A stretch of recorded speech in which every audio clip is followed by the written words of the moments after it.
Hi, I'm Tony Huxted. I'm a stud hand here at the National Stud, and I thought you'd like to follow me around for a day. I'm just putting the feed in here so that we can make the yearling feeds up.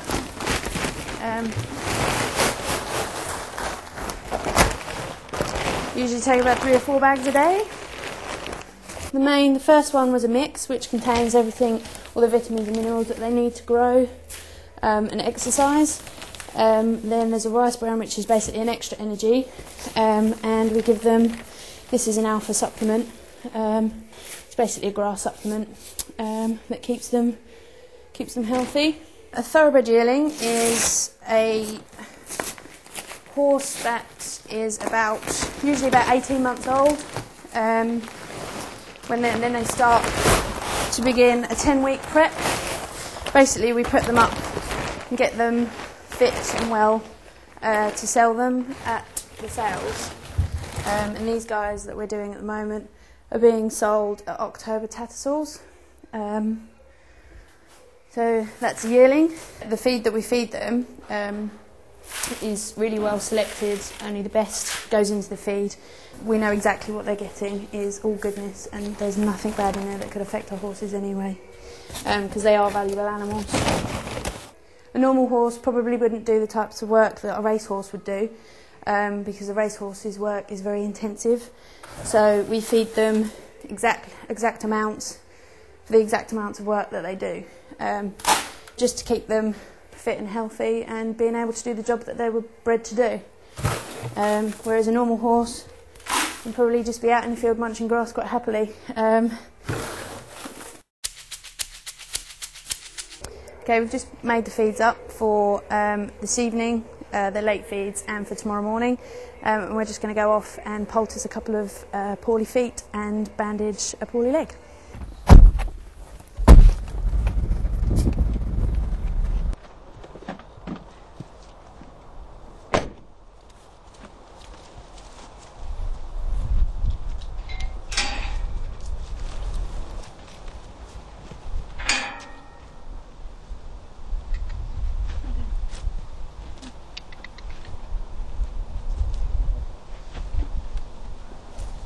This filly's got a slightly swollen leg, so we're just going to bandage it to give it some support.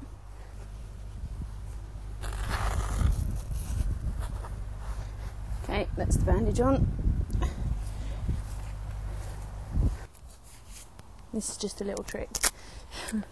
It just goes on outside of the poultice. If you just see that filly's got a poultice on her foot, it just goes on the outside and it keeps it on. Okay, we're just going to put a warm pad on top of there, and that should hopefully draw anything bad out because of the heat.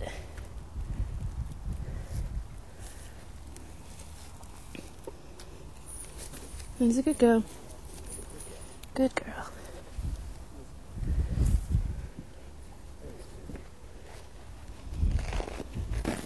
You just need to also make sure that you don't put them on too tight so that it restricts any blood flow to the foot.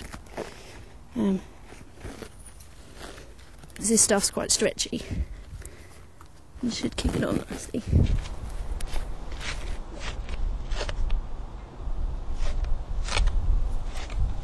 Good girl. It's much quicker than trying to wrap electrical tape around the foot. You're a good girl. Come on. You're a good girl.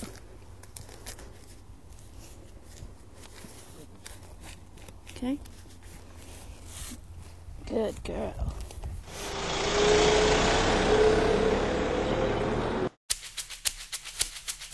Just marked out the stables, and the horses now need some hay. So we're going to take some hay down to them for them to eat for this evening when they come in.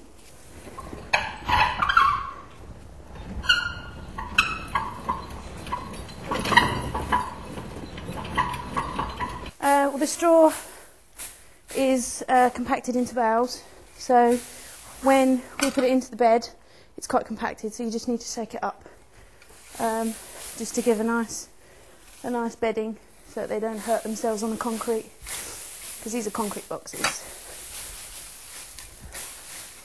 What we do with the hay is we just shake it up and it just disperses the dust so that they don't ingest too much dust. is that they'd finished. Just cleaning the water trough out so they've got clean fresh water every day. Just shaking the bed up can put some dust on the water and then they end up drinking the dust. From a young girl I had a pony, and obviously that's where it all was born from. I got a passion for the horses, always had them. Then a friend took me away to New Zealand and I did some time in New Zealand on thoroughbred stud.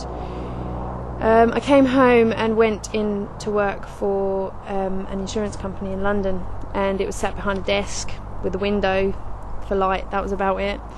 And life just wasn't good. Life was stressful, commuting, and so I decided to take a little bit of a career change and start to live a little.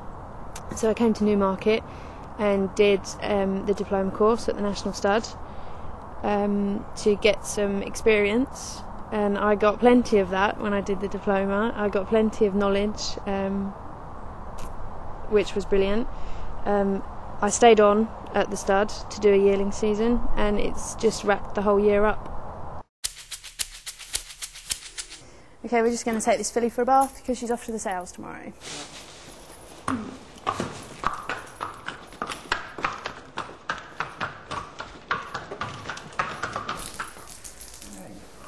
Oh, look at you. That was Prem's first bath ever, so she was a good girl. Does take them a little while to get used to the sponge sometimes. Now we're going to try and hose her off, and if that doesn't work then we'll give her just sponge her back off with some clean warm water, just so that it doesn't upset her.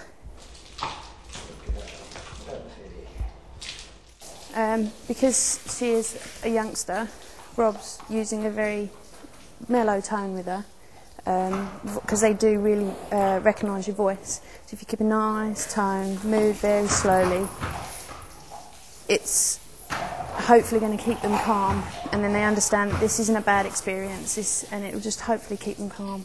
And that's all Rob's doing. He's just attempting to keep her calm and make it a good experience, so that then next time when we go to bath her, she'll remember, oh, this wasn't so bad. Because they are intelligent animals, and they do remember. Especially this little filly.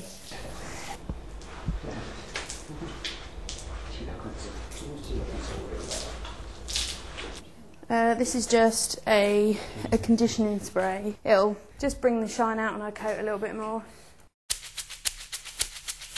Right, okay, it's now lunchtime, and the yearlings are going to come in and have some lunch.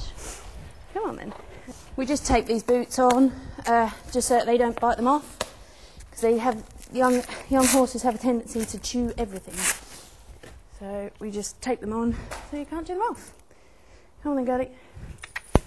That's it, good girl. You don't have any lunch yet. The sort of person we're looking for to come on our courses is somebody who's keen. Somebody who really, really wants to do this job. And it may well be that they haven't had any chance to experience before. With the apprenticeship course, they can come with no experience at all, never have touched a horse. In fact, some of our best students have come having never been around horses before in their lives. But with the diploma course, we ask for a little bit more experience because it's fairly intense, and it's for a full 6-month course. But the apprentices, 16-year-old, no experience of horses, we would welcome anybody who's keen and wants to have a go. Right, okay, we're just going to groom this little fella. He's one of our sales yearlings, so we're just going to give him a groom up, give him a clean, and get him looking nice. Just brushing the manes and tails.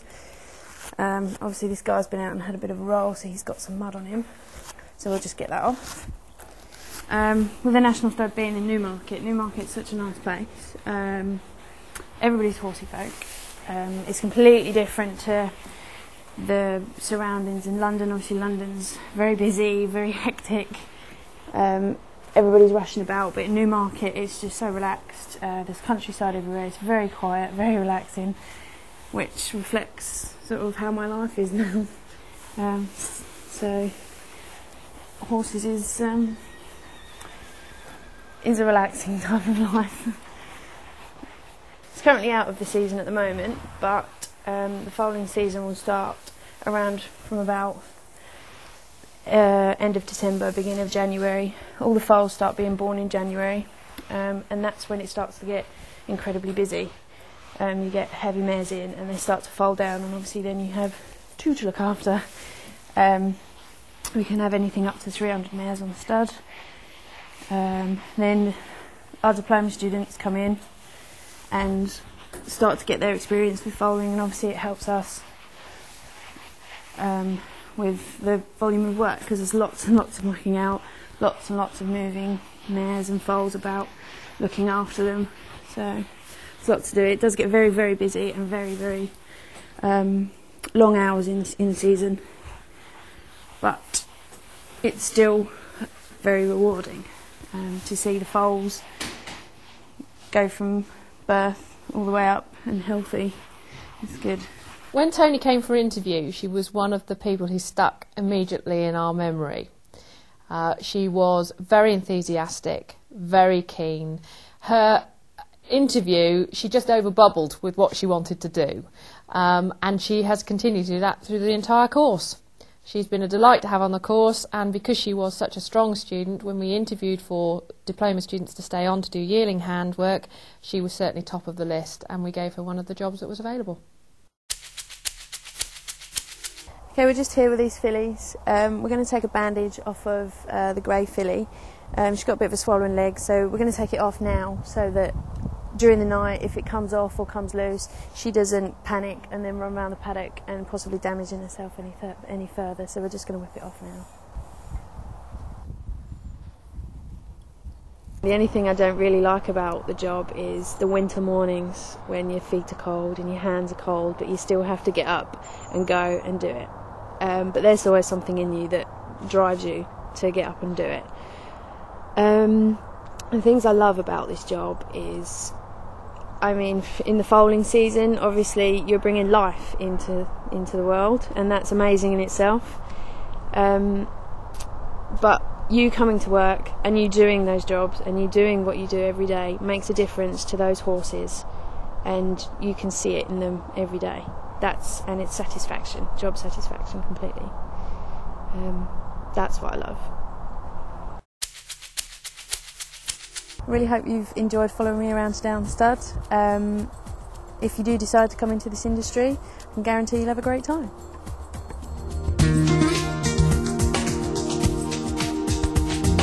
My top tip for anybody getting into the equine industry would be to get yourself some experience, maybe at local riding schools or livery yards, or you could go down the training route and maybe do something like that we do here at the National Stud, a modern apprenticeship or a diploma course.